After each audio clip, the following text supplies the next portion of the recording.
एक भारत की जेल में बंद कैदी मर्डर कर देता है एक दिन मशहूर सिंगर सिद्धू मूसेवाला का। फिर एक दिन आउट ऑफ नोवेयर वो मर्डर कर देता है करणी सेना के मुखिया का। और हाल ही में वो मर्डर कर देता है एक बड़े उद्योगपति और राजनेता महाराष्ट्र से बाबा सिद्दीकी का। लॉरेंस बिश्नोई सीधा तो बोल रहा है, सीधा तो उसका नाम आ रहा है। क्या दिक्कत है? कितनी और हम मर्डर होने का वेट करेंगे कि उसके ऊपर कुछ कार्यवाही की जाए। हमारी जेल में बंद कैदी इतने बड़े बड़े हाई क्लास मर्डर कर रहा है, जेल में बैठे बैठे ऐसी बड़ी बड़ी वारदातों को अंजाम दे रहा है। और उस सब प्रक्रिया में पकड़ा कौन जाता है? कैथल का 23 वर्षीय युवा, और डंके की चोट पे बोल रहा है कि उसने मर्डर किया है। अब तक तो हमारे बच्चे डंकी में विदेश जा रहे थे, अब ये कत्ल भी करके आ रहे हैं। यहां कोई इंसान यदि गिर जाए ना तो दूसरे लोग उसे उठाने की बजाय फोन लेके वीडियो बनाने लग जाएंगे। हंसी आ जाएगी, हंसी निकल जाएगी, लेकिन खुद का फोन गिर जाए तो जान निकल जाएगी। किसी की टांग कैसे खींचे, और कोई खींच रहा है उसके ऊपर खी खी खी खी करना, ये हमारी सोसाइटी होती जा रही है। जितने गंवार हो, जितने फूहड़ हो, जितनी बेकार बात कर रहे हो, घटिया बात कर रहे हो, नफरत फैला रहे हो और किसी की बेइज्जती कर रहे हो, उतने तुम डूड हो।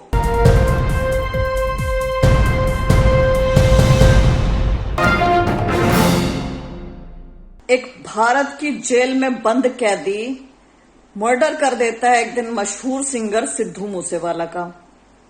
फिर एक दिन आउट ऑफ नोवेयर वो मर्डर कर देता है करणी सेना के मुखिया का।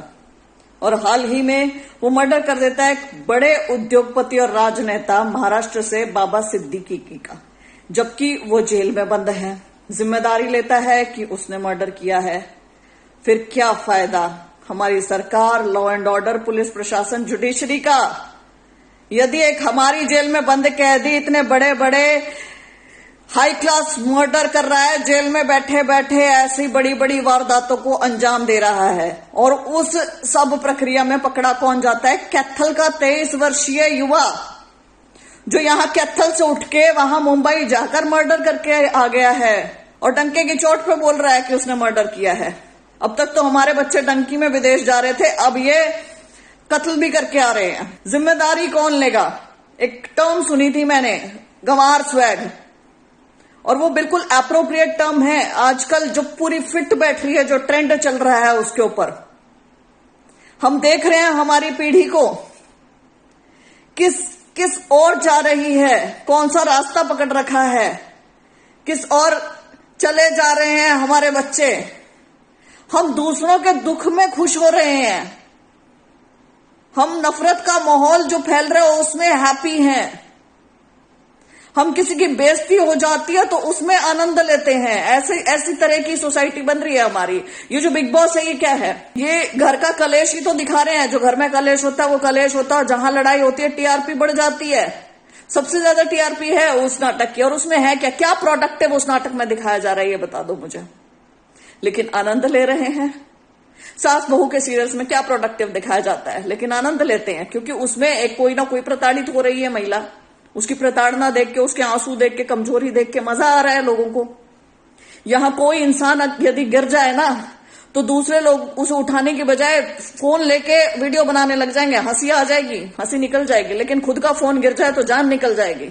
इंसान के गिरने पे दिक्कत नहीं है, फोन के गिरने पे दिक्कत है। किसी की टांग कैसे खींचे, और कोई खींच रहा है उसके ऊपर खी खी खी खी करना, ये हमारी सोसाइटी होती जा रही है। आदर, मान, सम्मान, ऐसे शब्दों को तो भूल चुके हैं।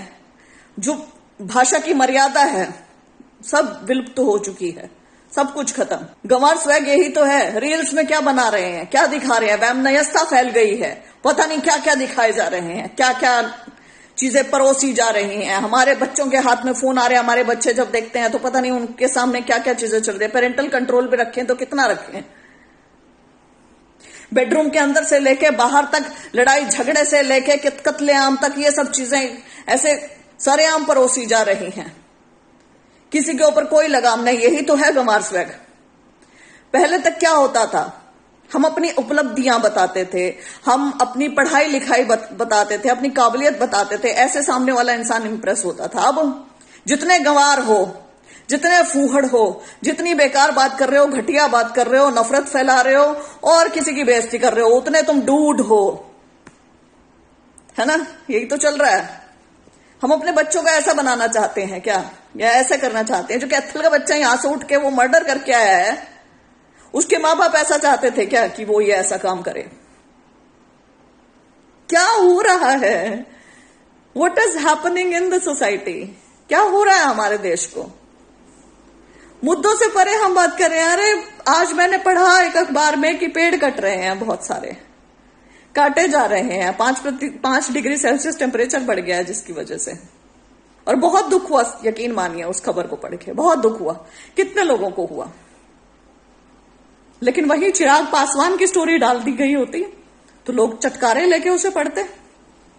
लोगों को दूसरों की पर्सनल लाइफ में झांकने का बहुत बहुत ज्यादा मन रहता है कि इसकी पर्सनल लाइफ में क्या है, क्या चीजें होंगी, क्या इशू मिलेंगे, क्या चीजें, क्या सब कुछ। क्यों भाई, क्यों जानना है किसी की पर्सनल लाइफ के बारे में? क्यों उसे उधेड़ बुन करके देखना है? उस इंसान का सोसाइटी के लिए क्या योगदान है, वहां तक हम सीमित क्यों नहीं रह सकते हैं? कहां खो गई हैं हमारी वैल्यूज? और ये वैल्यूज हम आगे अपनी जनरेशन को पास ऑन क्यों नहीं कर पा रहे हैं? ये ऐसे महत्वपूर्ण सवाल है जो करने चाहिए। और ये पार्टियों से ऊपर है, प्लीज बीजेपी कांग्रेस इस चीज के ऊपर मत करना।